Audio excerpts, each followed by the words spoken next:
రైతు సోదరులందరికీ నమస్కారం. మనం భద్రాద్రి కొత్తగూడెం జిల్లా చండ్రుగొండ మండలం రావికంపాడు గ్రామంలో రైతు ఆనంగి తిరుపతి గారితో ఉన్నాము. సూపర్ విజేత కొత్త విత్తనాన్ని ఈరోజు పరిశీలించడం జరిగింది. అదే రకంగా ఇప్పటికి చాలా మంది రైతుల్ని కలిసాము, వారి పొలాలను కూడా చూసాము. ఒకదానికొకటి మించి చాలా అద్భుతంగా బాగా ఉన్నాయి. కాపులో గాని, చిక్కదనంలో గాని, తోట క్వాలిటీ గాని మన తిరుపతి గారిని అడిగి వారి యొక్క ఎక్స్పీరియన్స్ ని అడిగి తెలుసుకుందాం. రైతులకు నమస్కారం. నా పేరు తిరుపతి అండి. 4 ఎకరాల మిరప తోట వేసాను. 1 ఎకరం సూపర్ విజేత వేసాను. బెట్టుగా కాసింది, మంచిగా కాపు దిగుబడి అనిపించింది. కింద నుంచి పైకి సైజు ఒకటే కాయలు మంచిగా ఉన్నాయి. 30 గంటల దిగుబడి దాకా వచ్చింది. నల్లికి కూడా తట్టుకోగలిగింది. పూత కానీ కాపు కానీ మాకు బాగా బెస్ట్గా అనిపించింది. మా ఊళ్ళో చాలా మంది వేసారండి ఇత్తనాలు. అందరూ కూడా చూసుకుంటూ వచ్చాను. నాణ్యంగా బాగా ఉండే కాపు దిగుబడి బాగా వస్తుందండి. మంచిగా ఉందండి అందరిది. ఈ ఏడాది వచ్చే సంవత్సరం అండి సూపర్ విజేత వేసుకోవచ్చు.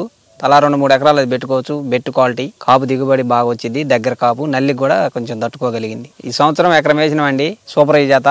వచ్చే సంవత్సరం 3 ఎకరాల దాకా వేస్తాం. నెక్స్ట్ కూడా మీరు కూడా వేసుకోవచ్చు. బాగుందండి దిగుబడి.